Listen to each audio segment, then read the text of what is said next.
En 1993, en un pequeño pueblo de Estados Unidos, unos asesinatos inhumanos unieron a toda una comunidad en la búsqueda de una venganza que terminó en una injusticia histórica. Se reportó el asesinato de 3 niños, Stephen Branch, Christopher Byers y Michael Moore.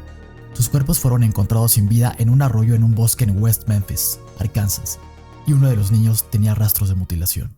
Bienvenidos al video de hoy, yo soy Diego Plessi y esta es la historia real que inspiró a los Duffer Brothers para crear el personaje de Eddie Munson en Stranger Things. Eddie Munson, el icónico personaje de la última temporada de Stranger Things, está inspirado en una persona real, Damian Eccles, quien fue parte de uno de los 3 jóvenes conocidos como los 3 de West Memphis, sentenciados erróneamente por los asesinatos de 3 niños de 8 años. Al igual que Eddie Munson, Damian Eccles fue perseguido por todo un pueblo por un falso asesinato. Al igual que el personaje de Stranger Things, Damian Eccles también venía de una familia disfuncional y era un apartado social. También los dos se retrasaban en la preparatoria y los dos usaban ropa negra y escuchaban metal. Mientras que Eddie Munson se expresa en la serie a través de su guitarra, Damian Eccles lo hacía a través de poemas oscuros. En algún momento de su vida, a Damian lo arrestaron por delitos menores y fue internado de adolescente en una institución mental, diagnosticado con padecimientos que le provocaban cambios de ánimo. En el verano del 93 reportaron como desaparecidos a 3 niños de 8 años por uno de los padres de ellos llamado Christopher. Pasó el tiempo y no los encontraba, la policía no daba con ellos. Después de esto, los papás, los familiares y la comunidad se unieron para hacer una búsqueda por cuenta propia. Búsqueda que no tuvo éxito. El 6 de mayo del 93, los policías encontraron una escena desgarradora. Los 3 niños yacían en un río en el lago de la colina Robin Hood, atados con los cordones de sus zapatos, torturados, y uno de ellos, Christopher Byers, mutilado de su miembro. Con todos los habitantes de la ciudad de West Memphis encima de la policía exigiendo justicia y encontrar a los responsables de tal hecho, los policías aceleraron el proceso de investigación y retiraron los cuerpos antes de que llegara el forense para realizar su investigación.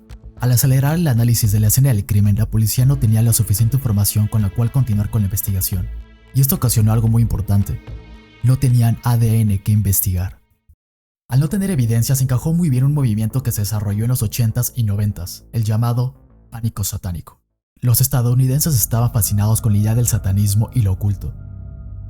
En los años 80 se publicó un libro de la psiquiatra Lawrence Pastner en el que usaba una dudosa técnica de recuperación de recuerdos ocultos, en el que su paciente y su futura esposa sacaban a la luz un caso de abuso en el contexto de una secta satánica, y que supuestamente habían olvidado a causa del trauma. La popularidad del caso llevó un miedo colectivo y a creer en la existencia de sectas satánicas. Por ejemplo, se presentaron una serie de acusaciones en el 83 sobre la guardería McCarthy de California. Acusaba en falso de abusos infantiles y que las encargadas eran brujas que se llevaban a los niños volando por la ciudad, y que había un sistema de túneles que conectaban guarderías de todo el país para llevar a cabo estos secuestros. Esto era tan nuevo que la gente no sabía cómo reaccionar y encontraban mensajes satánicos en las cosas más simples, como el yoga y logos de marcas como Disney. El conjunto de estas teorías, más el metal, el cine de terror, los videojuegos y Dungeons & Dragons eran el chivo expiatorio perfecto para una sociedad con falta de información. Por ejemplo, la aparición en 1980 de una expansión de las reglas de Dungeons & Dragons titulada Deities and Demigods enfureció a padres de familia, que iniciaron una campaña en contra del juego de rol. Uno de los casos más sonados fue el del extremo caso de persecución a un club de rol del instituto de Herbert City, Utah, con panfletos cristianos y publicaciones acerca de los signos satánicos y ocultistas que escondían las reglas de Dungeons & Dragons. Todas estas teorías de conspiración sirvieron para señalar culpables en la dirección equivocada. Con todo esto pasando al mismo tiempo, la policía solo tenía que encontrar a alguien que cumpliera con el estereotipo de alguien satánico. De manera inesperada apareció la declaración de Vicky Hutchinson, quien inculpó a Damian Eccles sin ninguna evidencia. Después de esto y sin ninguna razón, se llamó a declarar a Jesse Miskelly, un joven de 17 años con bajo coeficiente intelectual. According to the published report, Miss Kelly told police he watched 18-year-old Damian Eccles and 16-year-old Jason Baldwin brutalize the children with a club and a knife. The report says Miss Kelly told police Eccles and Baldwin raped one of the boys and sexually mutilated another as part of a cult ritual. Miss Kelly is quoted as saying he did not take part in the rape and mutilation, but that he helped subdue one victim who tried to escape. En este mismo noticiero, el inspector Glitcher informa cómo supuestamente tenían pruebas contundentes en contra de los acusados.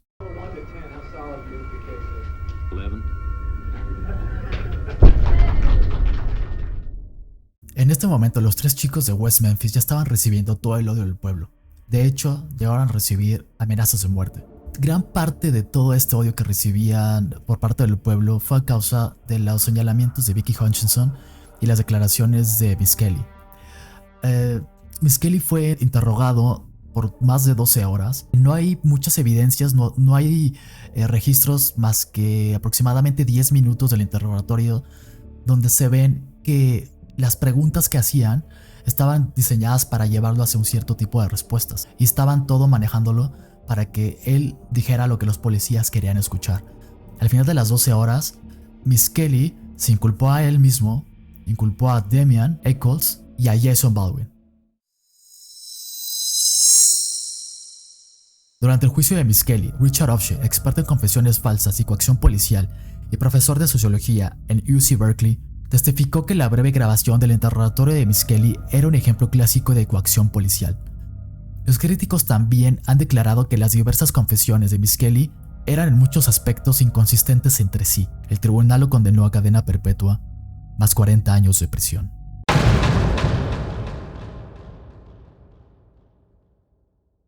Con Jesse Miss Kelly señalando a Damian Echols, sumado a los gustos peculiares que tenía Damian en esa época, como cualquier chavo de su edad, que de hecho no son cosas que serían raras en esta época. Por ejemplo, se vestía de color negro, escuchaba Metallica, escribía poemas, leía libros diferentes a los que leían las demás personas de su comunidad, pero eso fue suficiente para que fuera acusado como satánico y peor aún, como posible culpable de estos asesinatos. Damian Echols y Baldwin fueron llevados a juicio. La fiscalía acusó a los 2 jóvenes de cometer un asesinato satánico. La fiscalía llamó a Dale W. Griffiths, un graduado de la Universidad de Columbia Pacific, acreditado como experto en ocultismo, para testificar que los asesinatos eran un ritual satánico. El 19 de marzo de 94, Echols y Baldwin fueron declarados culpables de 3 cargos de asesinato. El tribunal condenó a Baldwin a cadena perpetua y a Echols a pena de muerte. De hecho, Damian Echols y Jason Baldwin tenían una coartada que indicaba que habían estado en su casa el día del crimen. Pero el terror del pueblo, la paranoia y el creciente pánico satánico los llevaron a ser señalados como culpables. En el 93 y en el 97 surgieron nuevas evidencias que indicaban que los culpables seguían libres.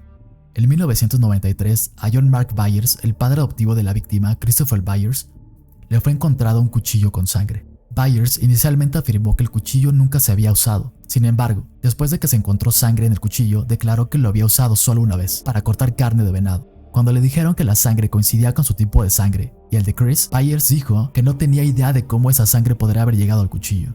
Byers declaró más tarde que era posible que se hubiera cortado el pulgar, pero más tarde las pruebas del cuchillo arrojaron resultados no concluyentes sobre el origen de la sangre.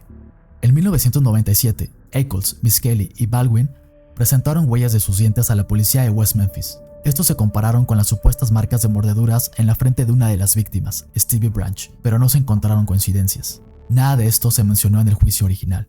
En octubre del 2003, Vicky Hutchinson, que participó en los señalamientos iniciales a Miss Kelly, Echols y Baldwin, concedió una entrevista al Arkansas Times en la que afirmó que todo lo que había dicho la policía había sido inventado. También afirmó que la policía había insinuado que, si ella no cooperaba con ellos, le quitarían a su hijo.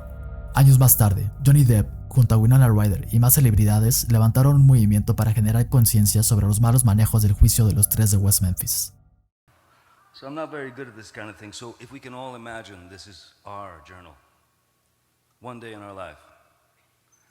Today, the guards made me bleed again. They chained my feet so tight I could barely move. I bleed through my socks. Last month, it was my left ankle. Today it was the right.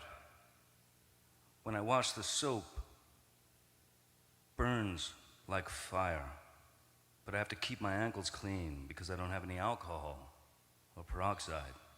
Nothing to kill the bacteria or infections. And this place is filthy. I can't remember what it's like to walk as a human being anymore. My cell is so small that I can only take 2 steps. Anytime I'm brought out, however briefly or infrequently, I have chains on my hands and feet, as well as guards hanging on me. It's been well over 16 years since I've actually walked anywhere. I'm working on my 17th year now. There are times when I've thought, surely someone is going to put a stop to this. Surely someone is going to do something. I am truly amazed at what they've been allowed to get away with, and for how long. This is from the diary of Damien.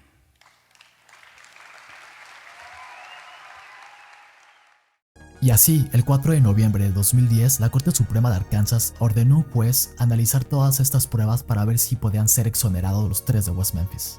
Después de semanas de negociaciones, el 19 de agosto del 2011, Echols, Baldwin y Miss Kelly fueron liberados de prisión como parte de un acuerdo de culpabilidad. Devin Echols rehizo su vida. Está casado y escribió una autobiografía.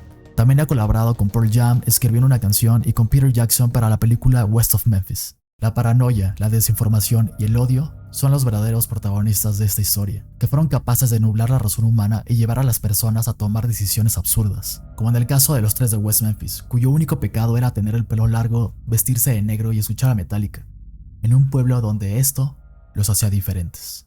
Hasta aquí llegamos con el video de hoy. Escriban en los comentarios por favor qué fue lo que más te impactó del caso de los tres de West Memphis. Si les gustó el video por favor suscríbanse, pongan la manita arriba y nada, muchas gracias y nos vemos en el próximo video.